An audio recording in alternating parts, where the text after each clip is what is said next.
So I remember a bunch of years ago first coming across evidence that more young adults were finding out about the world not by watching the news, but by watching Jon Stewart on The Daily Show and Stephen Colbert on The Colbert Report. And Jon Stewart has gone off the air, and Stephen Colbert has moved on, but now John Oliver and Samantha Bee are occupying kind of the same media niche. And it said something about the expectations of the generation coming up, that was how they found out about current events.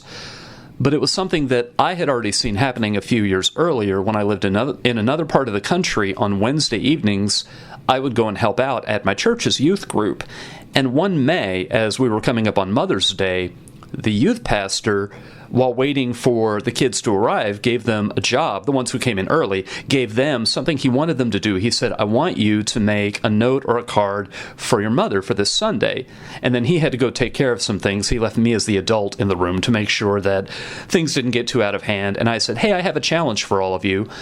Your moms probably get to hear you try to be funny and make wisecracks every day. How about you surprise your mom by writing something that is genuinely heartfelt? See if you can't do this with no jokes at all. Just be real. Tell her how you really feel about yourself. And these were youth group kids. They were pretty compliant, and they said, yeah, that sounds like an interesting challenge. And they went to work on it, and pretty soon after they'd thought, they got paper and pen and some markers and art supplies to decorate them with. And I was wandering around the room looking over people's shoulders, and what I discovered was just about everybody was writing a funny note or a funny card. And when I had seen that I couldn't find even a single person who had really taken up the challenge, I said, hold it, I thought we were going to try to be real with these. I thought that you thought that was a good idea. And one by one, they explained to me that it was harder than they expected it to be, and I've never forgotten the words of one of them who said, I don't know how to be real. Funny is all I know. And at that moment, the emotion that I had, the sensation I had, was one of such bleakness. I mean, I believe in humor. I like a good joke. But I think that when they happen in context, when they fit the situation, they're wonderful. But it feels as though we have this dependence, this very unhealthy relationship in our culture. And I have, in the years since then, increasingly become of the opinion, unscientifically, purely on anecdotal evidence, that this is a cultural shift and that it may be one of the roots of where we've arrived at today. I think back to what I understand from the probably quarter century before I was born, from the end of World War II until about 1970, that period, not in the history of the United States, but in the history of the United Kingdom. That was the era of the falling apart of the British Empire. You know, Winston Churchill, as soon as the war ended, he was swept out of power by a new coalition that wanted to decolonize. And then that accelerated after the Suez Crisis. And pretty much by the end of the 60s, the process was winding down. And look what happened in the latter period.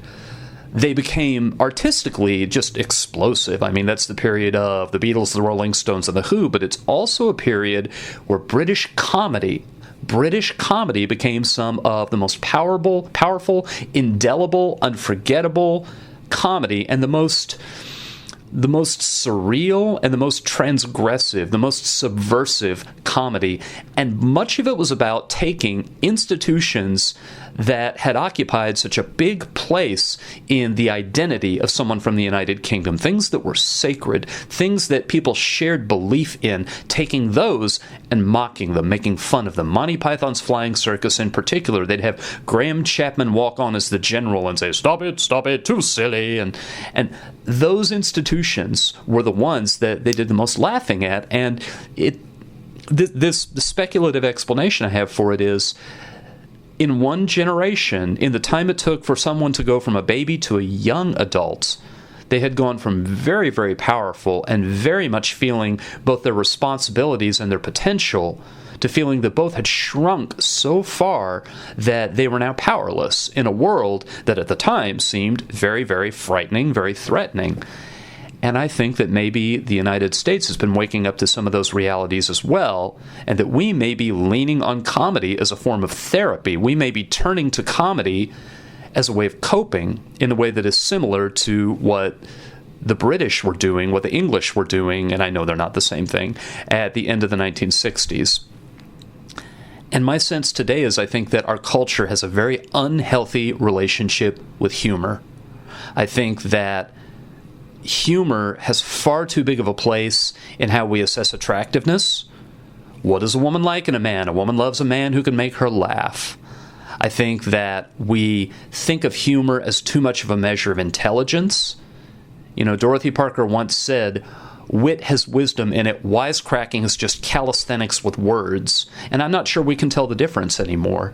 And most of all, I think that we have arrived at a position that if we want someone to be a leader, that leader has to be funny. I've been baffled by this movement in popularity and in political support for people who seem likable. And I don't understand why that matters at all when we pick who we want to be our decision maker, our most rational decision maker who can read complex patterns and have the long view. I mean, I think about if I needed to go in for a very complicated surgery, I wouldn't necessarily feel the need to meet the surgeon and find out whether I liked her and wanted to have a beer with her. I wouldn't think that was important at all. I would want to know, could she do the surgery? And it seems to me that when we pick leaders, what we want is someone who can do the job.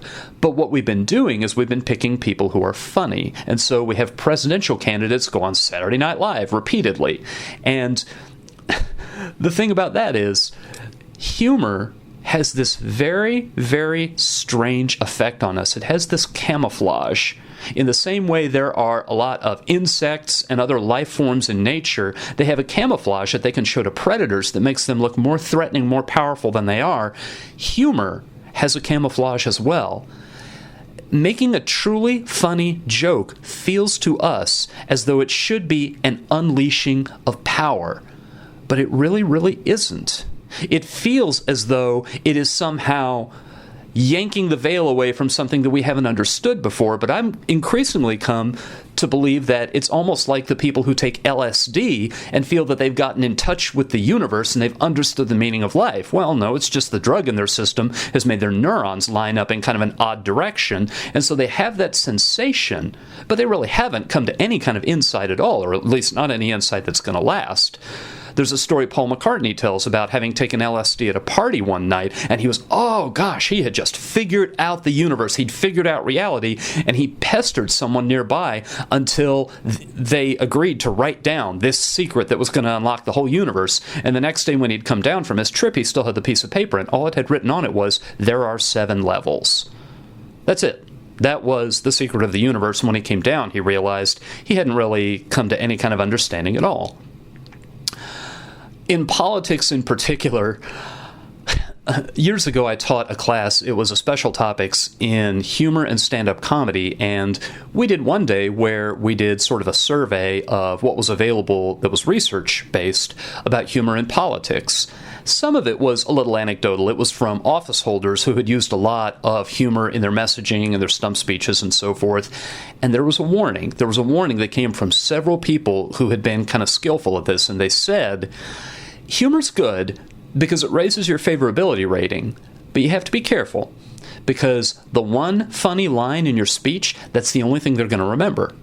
They're not going to remember any of the important parts that you wanted them to understand. They're not going to remember anything you explained. They're going to walk out of there with that funny line, and it is like dropping a bucket of whitewash. It covers everything else. Everything else is blotted out of their memory, but they'll remember that you're funny.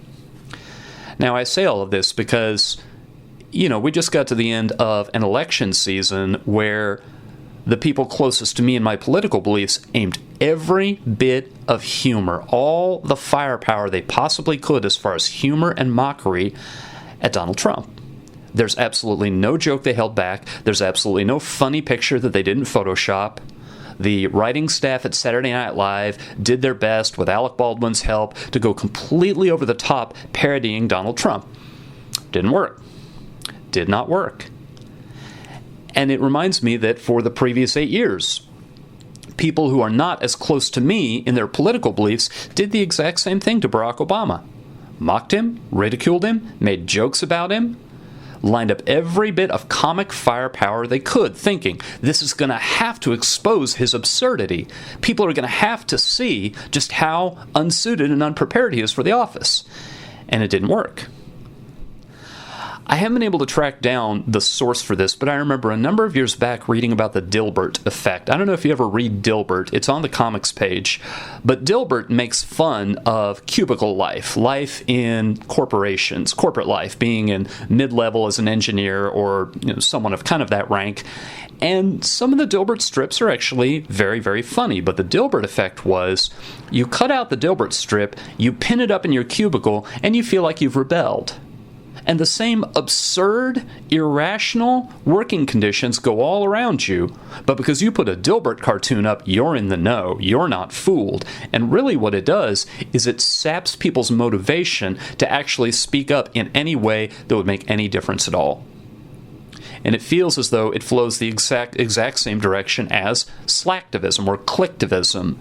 The phenomenon of like this status and you'll be raising awareness. Sign this online petition and you'll be taking the first step toward addressing this problem. And online petitions and liking of statuses does nothing at all, just doesn't make a difference. Jon Stewart and Stephen Colbert moved on, and now we have John Oliver, and John Oliver does these very, very long and quite funny rat-tat-tat, joke after joke after joke exposés of problems, but he does one every week. And really they've come to feel to me like tantrums. Because the thing with a tantrum is, you don't give into a tantrum, you just ride it out. You just wait. And when the tantrum has expended all of its force, the person throwing the tantrum feels as though they must have made a difference. They must get their way right now. But if you just stand your ground and wait, when the tantrum passes, nothing has changed. And John Oliver, the very next week, is on to another rant on another subject, and nothing changes. And most importantly of all, and in keeping with the theme of this house cleaning I've had to do of my thinking, it does more damage to the relationships that I should have with other people in my community. Because it's yet another example of believing that the content will do all the work, that the content will speak for itself. And it doesn't. It doesn't for a bunch of reasons. In the first place, the jokes that you make that expose the absurdity, the unsuitability of any political candidate will, in the first place, not be funny to the supporters of the candidate. Think about jokes that people make, not friendly jokes, not warm or playful jokes, but hostile jokes, mocking jokes that people make about someone you feel close to, someone you feel loyal to. Imagine them making those jokes about your best friend, or about one of your parents, if you're close to your parents. And even if the joke itself is well constructed, even if it's witty, even if it's really well done, I think in most cases your response is to feel protective. Your response is not to go with the humor, but your response, it awakens your loyalty and it reveals that the person who told the joke is distant from you, belongs in a different group, is not part of your tribe. And once again, the thing that I have had to tighten and tighten and tighten my grip on is my content will not do me any good if the delivery of the content poisons the relationship. I can tell someone that 2 + 2 is 4, but if I tell them in a way that reveals my hostility to them, they will go looking for reasons that 2 + 2 might be 5. I've got to take care of the relationship before the content can do any good at all. There's a phenomenon that we talk about in interpersonal communication, and it started off with Martin Buber and R.D. Laing, and then a communication scholar by the name of Evelyn Seiberg, I think is how you pronounce it, brought it into our field as well, and the concept is confirmation or disconfirmation. Confirmation or disconfirmation. And one of the things about this is when people describe their experience, their lived experience of something, especially when it's a powerful emotion, then at the very least what you ought to do is you ought to affirm that you believe that they are experiencing that emotion. You ought to communicate with them in such a way that their experience at least is valid. Now, that doesn't mean you have to agree with it, but if someone says, for example, that they're very scared about something or very angry about something, and you just laugh and say, you got nothing to be afraid of, or what are you mad about? You got no reason to be mad. You might think that that's a supportive response, but it's not helpful. If they trust you, if they have a really, really healthy and tight relationship with you, then possibly you can say that and it could be reassuring. And how they view you and the importance they attach to you might swing their opinion on how they frame this experience, and they might get over their fear and they might get over their anger. But if that relationship isn't just overwhelmingly powerful, then really what happens is they still have the feeling, they still have the fear or the anger or some other negative emotion, and you've attacked them for having it. And they feel undercut, as though you feel they are stupid, unwise, foolish. They feel invalidated. Now, I bring all of that up to say that when someone supports a political candidate, and when the political candidate speaks to their fear of feeling insecure and threatened, and that could be from scary people from another part of the world, or it could be, more systemically, from feeling they have no economic opportunities left, from feeling that they are painted into a corner and they're going to be poor all their lives, and there's absolutely no way to do anything about it if that's their fear. And someone begins to speak to that fear and take it seriously and treat them respectfully and hold out hope to them, and then you come along and you make fun of that person. And your political attack on that person is to make jokes and memes and funny pictures. What that does is disconfirm them. What that does is make them feel that you're telling them that they are stupid, that they are foolish, to feel afraid in the way that they do, afraid of the daily challenges that they've been stuck in and that they're losing ground on day by day, and more afraid of that than they are of the shortcomings of the candidate that they've supported. I then go on to think about the work of a researcher by the name of John Gottman. John Gottman is at the University of Washington, and most of what he does has to do with married couples. He looks at communication behaviors, and he can assess the health of a marriage, and his framework can predict, given a clip of video, whether that couple stays married 7 years later, a number of years later, and with a very, very high percentage of accuracy. And there are 4 behaviors that he zeroes in on. I think I've even talked about this in previous recordings. But there are 4 behaviors he zeroes in on that are very destructive to relationships. And the 4 behaviors, he calls them the 4 horsemen of the apocalypse. And they are criticism, defensiveness, stonewalling, and then contempt. And contempt is the worst of the 4. If you get as far as contempt, that relationship is circling the drain. And the thing about political humor is about contempt. Real simple working definition of contempt is putting yourself on one level and then putting the other party below you. The other party is not mistaken. The other party can't be reasoned with. The other party is beneath you. And if you really open your eyes and really stop rationalizing, and you look around and you realize how much of how we express our political views today consists of lumping people into a group and then giving them raw contempt. Unbuffered, undiluted, full-strength contempt. And then we wonder what's happening to our social institutions. We wonder, how can elections happen the way they do? How can there be so many safe districts around the country? How can nothing get done and we have repeated government shutdowns? I don't wonder about that at all. I wonder that we've survived as long as we have. And I think I've said it before, but it bears saying again. The most dangerous thought you can have is, but I'm right and they're wrong. Well, even if that's true, they're still your neighbors, and they still get to vote. And anything that changed, that second premise, they still get to vote, would be a cure worse than the disease. And the fact that they are still our neighbors means the way forward is for us to learn to teach one another again. And the place to begin with learning to teach one another. And for me to teach others, I have to be open to them teaching me as well. I have to earn that right. For us to be able to teach one another again, we've got to shut off the contempt. And what I think that means is I've got to stop thinking of humor as something that does something.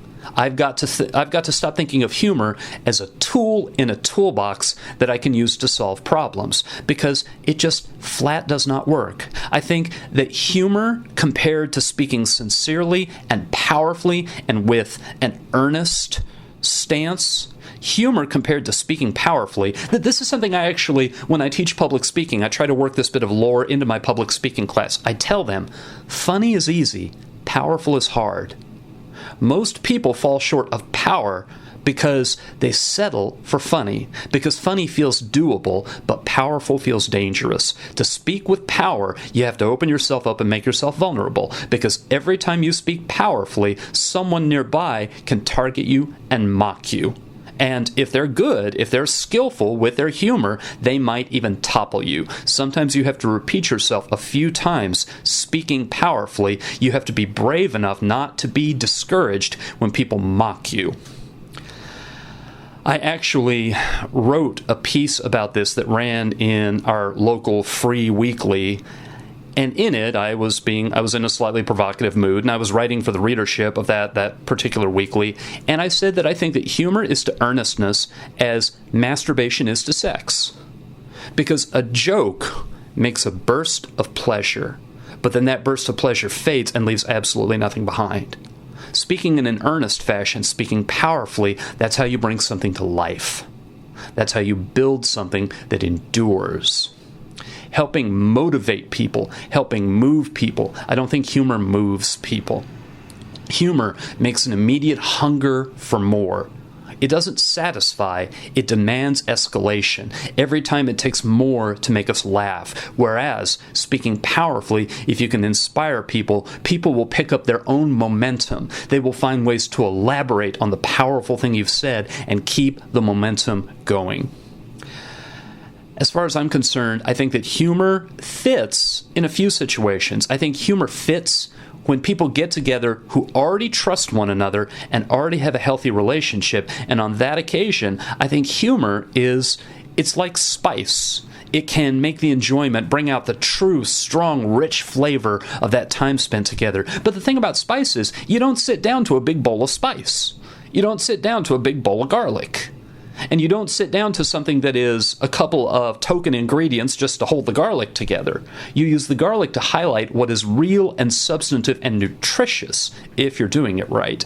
I also think that humor can be a good fit sometimes when people are strangers, when people feel hesitant and unsafe, and they want to play a little bit for the purpose of easing their tension. And then if you use humor in a way that's invitational, in a way that's warm and gentle, and one of the best ways to do it is aim the humor at yourself, then in situations like that, then humor can bring people closer together. But where a relationship is unhealthy, where it is strained, where you've gone beyond being unfamiliar with one another to being distrustful of one another, humor is gasoline on a fire. It's destructive. Not that I'm always against destruction. I'm fine with demolishing buildings if the old ones are abandoned and it's time for new ones to go up. But one more time, these people were mocking. These people I find myself mocking sometimes. These are my neighbors. They're not going to vanish if I make fun of them hard enough.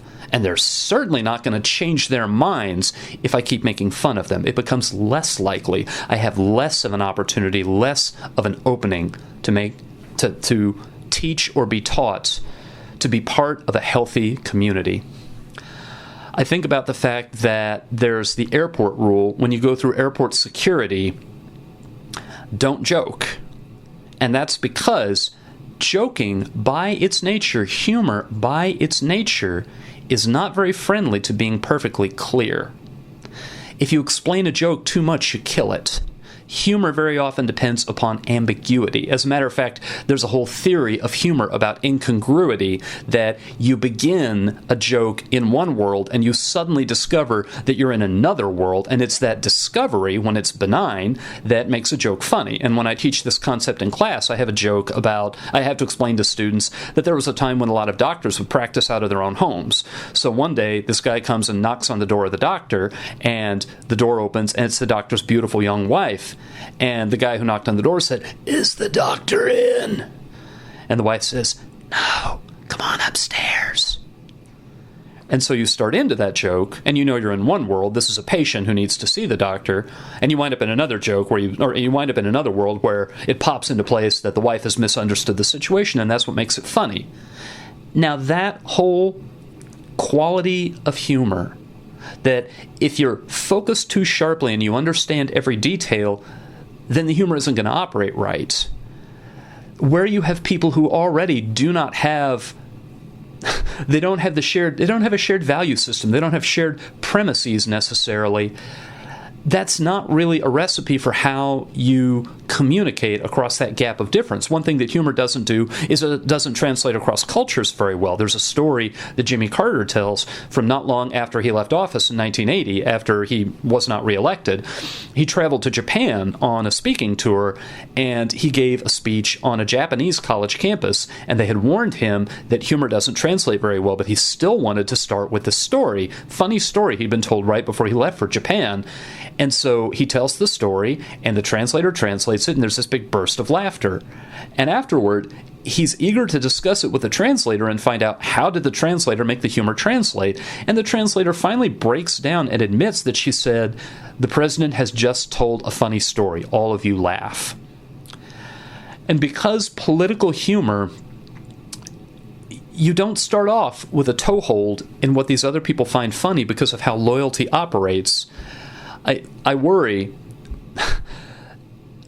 that the more I'm getting tangled up in my thoughts here, but the last thing we should be doing is further poisoning the relationship. Now, people sometimes will say in response to that, well, I can't do anything else. If these people believe these things, if these people believe that capitalism is really our enemy and we should just surrender and become socialist, then I can't talk to them. If these people really think that Donald Trump has any business being president, and if they believe Fox News more than reality, and they think Steve Bannon should be on the National Security Council and the chair of the Joint Chiefs of Staff should not, then there's no talking to these people. And I have reached points of frustration like that before. I've reached moments where I wanted to say that, but I wasn't thinking clearly. I said that when my frustration boiled over. And the thing is, it's a complete cop-out. The one thing that you go down to the bedrock of communication, go down to simple communication competence, and the first thing you have to understand if you want to be a competent communicator is in any given situation, you have multiple options. In any communicative encounter, there's more than one way you can respond. You are never trapped in only one possible response. So I think really what may be my first step in pulling back from mockery and hostility is to realize I have to care for the other. I may have to temporarily, maybe even for the long term, sacrifice my own satisfaction. I have to triple and quadruple down on being patient, on being gentle, and I have to do extra work to rebuild. I have to do extra work to invite.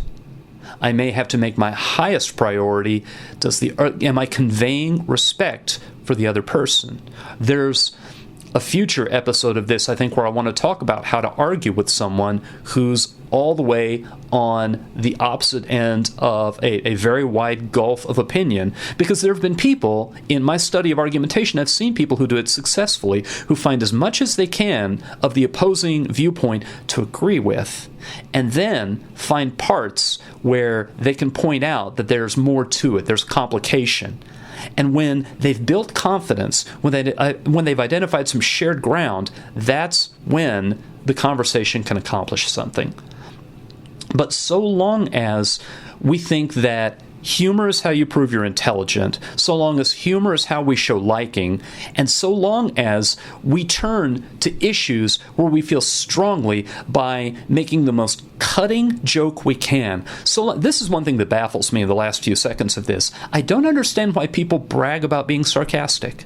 I have never, ever understood that. I don't know why that's an accomplishment. But I know people who feel as though they've won the conversation, they've presented the version of themselves that they want to present if they've managed to get a sarcastic wisecrack into the conversation. I don't feel that way. And I'm not a big believer in New Year's resolutions. I don't think there's any difference between December 31st and January 1st that's bigger or smaller than the rest of the year. But I made a New Year's resolution this year, and it was, I'm going to use humor to grow nearer to other people, to enjoy the people I think highly of. I'm going to stop treating humor as though it were a tool that genuinely could change the world.